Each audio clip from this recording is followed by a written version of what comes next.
50 police officers in dress uniform standing on your front lawn before 8 in the morning will make your heart do something it has never done before and may never do again. I know because mine did it. I was standing at the door in my funeral clothes, the black dress Aunt Diane had borrowed from a neighbor because we didn't have one that fit me, taken in at the waist with safety pins at the back that my mother fixed before she let me put it on. And I looked out at those 50 men and women lined up from our porch to the street, down the driveway and along the sidewalk, perfectly still in the early morning, and something in my chest cracked open in a way that was the worst feeling I have ever had and the best feeling I have ever had at the exact same moment, which is a thing I didn't know was possible before that morning, and have been trying to describe ever since. I stood there and shook, and my mother came and put her arm around me from behind, and neither of us said anything, because there was nothing that fit. There was only all those people, in blue, in the October morning, for my father. The officer nearest the porch steps was a woman about my mother's age, which I think was intentional, someone who'd understood what it would mean to have a woman your mother's age be the first face you saw. She said, not loudly, into the quiet, "We served with Detective Ellison. We wanted to be here. That was all. We served with him. We wanted to be here." My mother made a sound I'd never heard her make before, and she said, to the air, to somewhere behind me that wasn't me, "Marcus, baby, you see this?" She said it to him, like he was there, and I think he was. Marcus Ellison. I'm going to say his name the way my mother says it, all the way out, because he deserves that.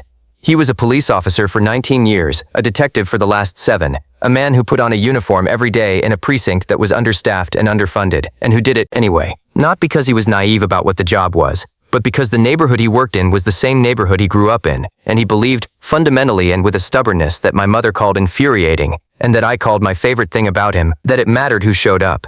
He knew all the names. He knew which grandmother on Clement Street kept a spare key under the second planter. He knew which teenager was getting pulled toward the wrong thing and needed someone to knock on a different door first.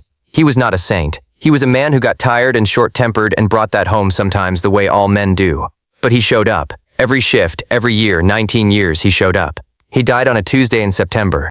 Not in the line of duty, I want to be clear about that, because people assume, and the assumption isn't right. A heart attack. 53 years old, in the kitchen, making coffee. Healthy by every measure anyone had looked at recently. And then gone. Between the kettle and the cup. On a Tuesday morning before I'd even gotten out of bed. My mother found him. My mother is the person who found him, and I will carry that for the rest of my life. And so will she. And we don't talk about it much because there isn't a way to talk about it that helps. Let me tell you what else I know about my father, since he's the one those 50 people came for. He made pancakes on Saturday mornings, the same recipe every time, from a card in his mother's handwriting that he kept in the drawer under the stove. He was terrible at returning phone calls and good at showing up in person, which is its own philosophy of how to love people. He had a running argument with my mother about the correct way to load a dishwasher that was, I believe, not really about dishwashers. He taught me to drive in the empty parking lot of the middle school on Sunday mornings, and every session ended the same way, with him saying, "You're better than I was at your age," which I knew was not true but understood was a kind of prayer he was offering up for me. He had a particular way of listening, still, entirely present, the way only certain people can be, that made you feel like the only person in the room, and I have spent years trying to learn it, and have not gotten there yet. He knew the neighborhood the way some people know music, by feel and memory, and all the associations stored in the specific notes of it. He knew which grandmother on Clement Street kept a spare key under the second planter. He knew which teenager on the block was being pulled toward the wrong thing and needed someone to knock on a different door first. He was not a saint. He was a man who got tired and short-tempered and brought it home sometimes the way all men do. But he showed up. Every shift, every year, 19 years, he showed up. And he believed that showing up mattered, that the person who showed up made a difference by virtue of being the person who showed up, and the neighborhood knew it and felt it, and I hope he felt them feeling it, because I'm not sure I told him enough while I had him. He's gone 4 years now. He is still the first thing I reach for, in certain moments, and my hand still finds the absence. The week that followed his death was the kind that teaches you things you didn't want to learn, about what grief actually is in the body. Not the word, not the concept, the physical thing, the way it sits, behind your sternum and in your hands and in the back of your throat and makes everything heavier than it was before. Not metaphorically heavy, actually dense, like the air in the house had changed. About what it means to keep a house running when the person who ran half of it isn't there. The practical, terrible details that keep arriving even when you are not capable of receiving them. About what it means to arrange a funeral when you have no money. That last part is the one I want people to understand, because it's the cruelty you don't expect in addition to the ones you do. My father's life insurance had a lapse, a paperwork thing he'd meant to fix, something about a missed form, something that had been on the list he kept in the kitchen drawer and never quite reached the top. The precinct union had a hardship fund that helped with some things, and the church waived the service fee, and people brought food because that's what people do. but the gap between what we had and what a full police funeral costs was still real and still wide and still there at 10 o'clock at night when my mother was on the phone with her sister trying to quietly problem solve it without letting me hear, not knowing I was sitting at the top of the stairs listening the way I'd listened as a child when adults were talking about the real things. We couldn't afford the honor guard. That's what it came down to. A police funeral has a particular ceremony. The dress uniforms, the salute, the folded flag, and arranging it costs things that we didn't have. And the people who might have arranged it for us through the department were navigating their own channels and their own slowness, and the week was moving forward regardless. My father was going to be buried on Saturday. He was going to be buried without the ceremony that 19 years of his life should have earned him, and there was nothing we could do about it, and I had carried that alongside the grief all week without letting it land fully, because landing it would have required a kind of rage I couldn't afford to feel before I'd gotten us to Saturday. On Friday afternoon, I walked to the grocery store to buy my mother a sandwich, because that was what I could do. He was sitting on the low wall outside the grocery store. An old man, white-haired, in a coat that had been a good coat once and had seen better decades, leaning on a cane with both hands. Thin in the way that's slow. Not sick thin, but the thin of a person who has not been eating enough for long enough that it has become the shape of him. He had a dignity in how he was sitting that had nothing to do with the coat or the thinness, a straightness of the back that said whatever else had happened to this man, he had not given up the thing that made him himself. I had the sandwich in my hand when I came out. The good one. Turkey with the good mustard, $6 and change, and I had exactly enough for it, and the bus fare home, and nothing left. I'd been standing at the deli counter for 5 minutes deciding whether to get it, doing the arithmetic of the week, what we had, what we'd spent, what was still coming, and I'd gotten it because my mother had not eaten anything real since Tuesday and the sandwich was the one thing I could think of that she would actually eat. It was the whole of my plan. He looked up at me as I came through the door, and I want to describe it accurately rather than romantically. It wasn't a dramatic moment. It wasn't a thunderclap of recognition. It was just an old man on a wall and a girl with a sandwich, and the old man had the particular look of someone who was hungry in a way that had been going on long enough to settle into the normal. Not desperate, dignified, actually, which is harder and sadder. The hunger of a person who had been living with it long enough to have stopped expecting it to be different. I think what happened was this. The week had opened me up. I'd spent 4 days watching grief do its work on my mother and on me and on everyone who loved my father, and that process had a tenderizing effect. And I was in a state where the membrane between what I would normally walk past and what I stopped for was thinner than it usually was. I don't know if I would have stopped on a different week. I've thought about it many times, and I genuinely don't know. But on that week, in that week, the sandwich was mine and it was also the right thing. Stopped. I looked at him. "Have you eaten today?" I said. He held my gaze for a moment, with the care of a man who doesn't say things he doesn't mean, and then he said, "No." I gave him the sandwich.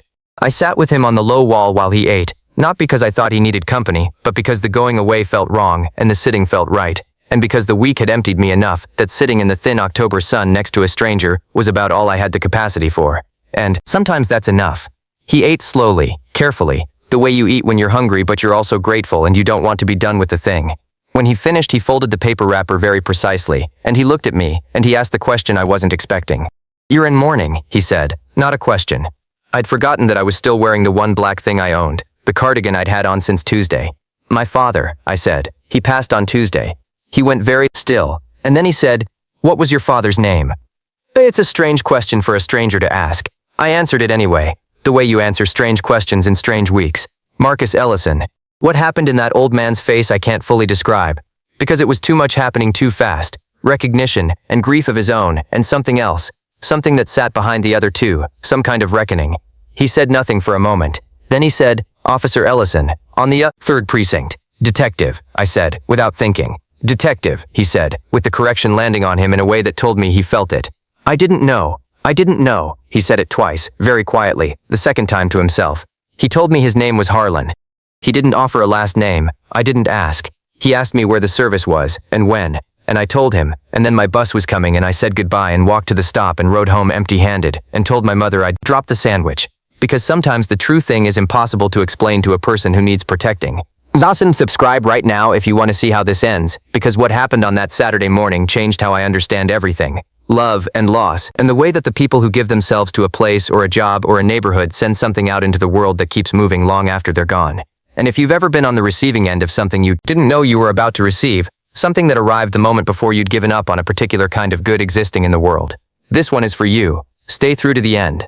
I need you to hear the flowers part, which is the part one saved for last, because it's the smallest thing and the biggest thing, and it belongs at the end. Now, the 50 officers, and how they came to be standing on our lawn.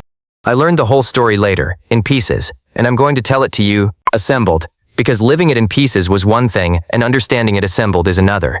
Harlan's full name was Harlan Brooks, retired sergeant, 3rd Precinct, 26 years on the job, the last 8 as the training officer who broke in every new recruit who came through that precinct. He trained my father. 20 years ago, fresh out of the academy, young Marcus Ellison had been assigned to Sergeant Harlan Brooks, and what happened in that first year, the way the old sergeant taught the young officer that the job was about the people in the streets, not the stats on the board.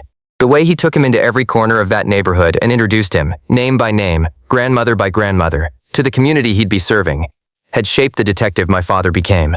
My father talked about him. Not often, not dramatically, the way men from that generation talk about the people who formed them, which is sideways and understated, but he talked about him. The man who taught me the job. The man who showed me what it looks like to show up. Harlan had retired 8 years before my father died. His wife Vera had been ill, the slow kind of illness, the kind that becomes the whole organizing structure of a life, everything arranged around her comfort, her appointments, her good days, and the worse ones. He'd retired not because the time was right, but because the time was necessary. Because a woman he'd been married to for 31 years needed him home, and he was home. He cared for her for 4 years. She passed 2 years before that Friday afternoon, and in the time after her death, Harlan had been the kind of alone that doesn't raise its hand and announce itself. Not desperate, not dramatic, just the quiet diminishment that comes when the person who was the center of your world is gone, and the purpose that filled the years of caring for her is gone with her, and you are left in an apartment full of her things, with a pension that some months stretched and some months didn't. He walked when the weather was decent, he sat when it wasn't, he ate what he could manage to motivate himself to make, which some days was a real meal and some days was not.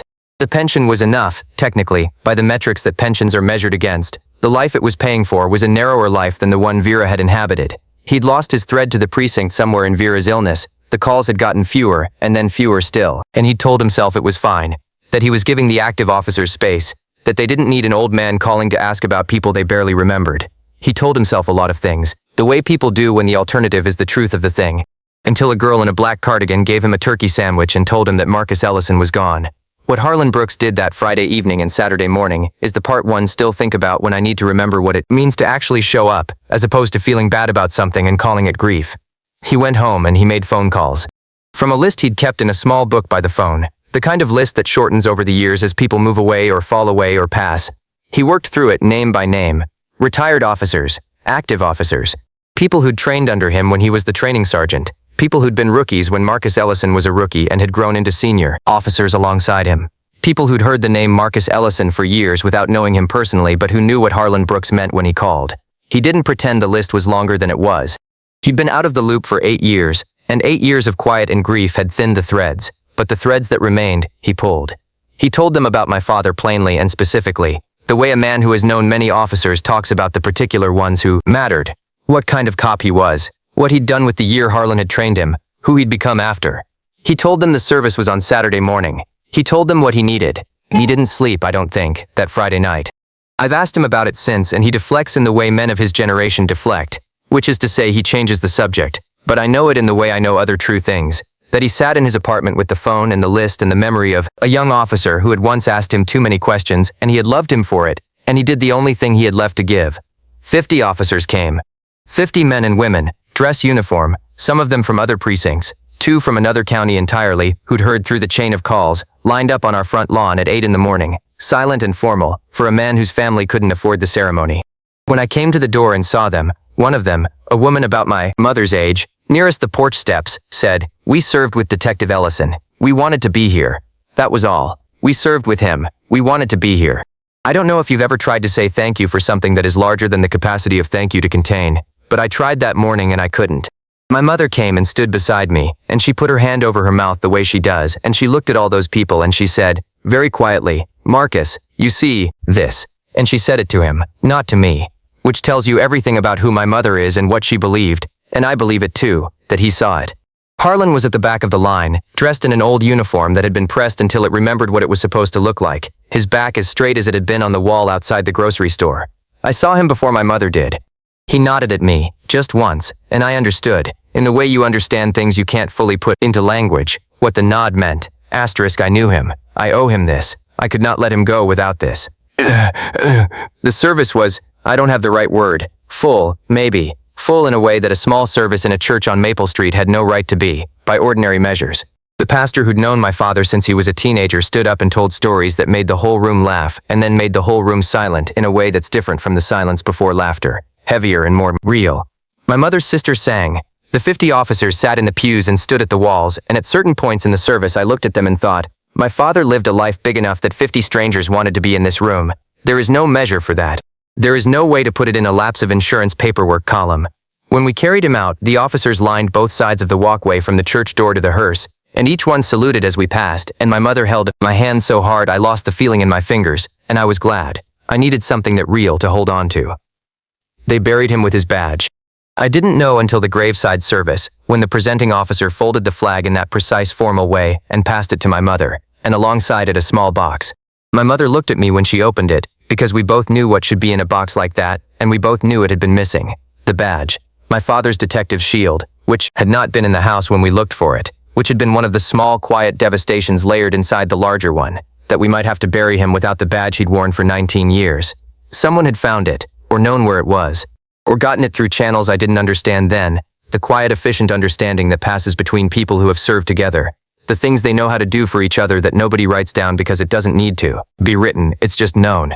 The badge went into the ground with him. Afterward, I understood, putting the pieces together from what others told me in the weeks that followed, that it was Harlan who had made that happen. He was the one who knew who to call, who knew which officer had last signed for it, who understood the process for getting it released to the family before the service. 26 years in the precinct and 8 years retired, and the knowledge was still there, all of it, because that's what happens when you truly love the job. It stays in you, and when you need it for something that matters, it's there. I found him after the burial, at the reception at the church hall. He was in the corner with a cup of coffee and a plate of food someone had pressed on him, and he looked better than he had on Friday. Not dramatically, not the way a movie would show it, but better in the specific way a person looks when they have had somewhere to be and something to do. The straightness of the back was back, the same straightness I'd noticed on the wall outside the grocery store, and I understood now where it came from. 26 years of it, built into the spine until it stopped being an effort and became just how he stood. I sat down next to him, and for a moment neither of us said anything. Then I said, "You knew him." "Trained him," Harlan said. "Best recruit I ever had. Stubborn as a mule about everything that mattered and twice as fast as any of the others on the things that took most people years. He learned how to listen in about 3 weeks, which normally takes 3 years, and I asked him how, and he said his mother had taught him. I never forgot that. He looked at the coffee cup. I lost track of him. After Vera got sick, I lost track of a lot of things. I didn't know he'd made detective. I should have known. He talked about you," I said. "My whole life. When I was small, he told me about the man who taught him how to do the job, the right way. He didn't say it often. He said it the way he said the things that actually mattered to him, which was quietly, and only once or twice, and you knew to hold on to it." Harlan didn't say anything for a moment. Then, "What did he say?" He said, "The man who taught me the job showed me it was about the people, not the stats, the people." I paused. I think I only understand now what that actually means. I watched him do it for years and I thought I knew, but sitting here, looking at all these people who came for him, I think I'm just understanding. Harlan nodded slowly. He understood it earlier than most. Some officers never get there. He looked across the hall at the people still gathered, the neighbors and the colleagues and the family, the church full of the residue of a life. "Your father showed you how to give a sandwich to a stranger," he said finally. "He taught you that without knowing he was teaching it. Because it's how you move through the world when you've been raised right. I'd rather have that than any honor guard." He paused. "Though I'll keep the 50 officers." I laughed.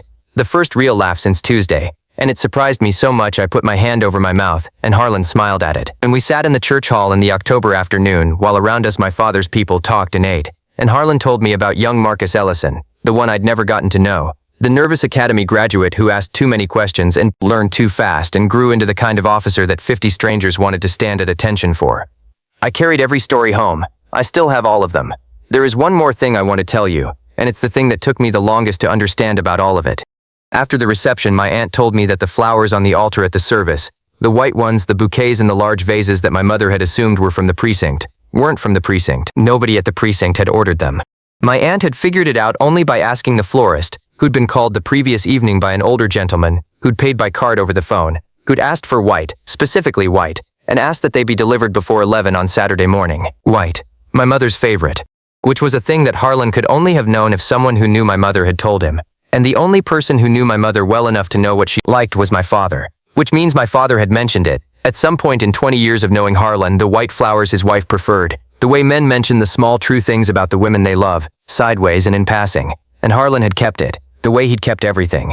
I don't know how much the flowers cost and I never asked. I know that the pension Harlan lives on is a retired sergeant's pension, which is not nothing and is not plenty. And I know that a man who had not eaten lunch on a Friday afternoon spent a portion of what he had on flowers for the wife of the officer he'd trained 20 years ago, because he knew what color she liked. That's the detail that stays with me. Not the 50 officers. Those are the public thing, the visible thing, the thing that made my chest crack open. The white flowers are the private thing, the thing he did for her specifically, in the background, for no credit, because that's how you love people the right way. Harlan did not do any of this for a thank you. He hadn't even told me who he was when he asked my father's name on that wall. He took what I'd given him, not just the sandwich but the knowledge, and went home and did the only thing he had left to give, and gave it as completely as a man with a sergeant's pension and a small apartment and 40 years of knowing how to show up can give anything, which was completely. My father would have done the same. He spent 19 years on those streets giving what he had: attention, knowledge, presence, the specific gift of being the person who shows up and knows the names. And he didn't do it because he expected anything from the neighborhood in return. He did it because that's what it means to actually love a place and the people in it. And what I understand now, 4 years on from that October, is that the love doesn't end when the person does. It goes on, through the people they trained, through the people who watched them work, through the ones who received the thing they gave without always knowing who had given it. Harlan Brooks received something from my father 20 years ago and had been carrying it ever since. And on a Friday afternoon he received a sandwich from my father's daughter, and by Saturday morning he'd turned both of those things into 50 officers on a lawn and flowers on an altar. That's how it works. That's what love does when it has enough room to move in. It doesn't stop with the person who started it. It doesn't stay in the one place. It goes, and it goes through whoever is willing to carry it, and sometimes it finds its way back to the people who need it most in the form they most needed and at the exact moment before they'd given up on it arriving. My father spent 19 years giving his attention and his presence and his knowing of the names, and he never tracked where it went after it left him, because that's not the kind of giving that keeps receipts. But Harlan Brooks had been carrying it for 20 years. 50 officers had been carrying pieces of it without knowing who started the chain. And on a Saturday morning in October it came back. And it came back in dress uniform. And it came back with a badge that we'd been afraid would have to stay lost.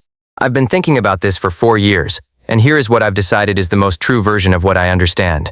The love that counts is not the love that comes back to you. It's the love that you give without tracking.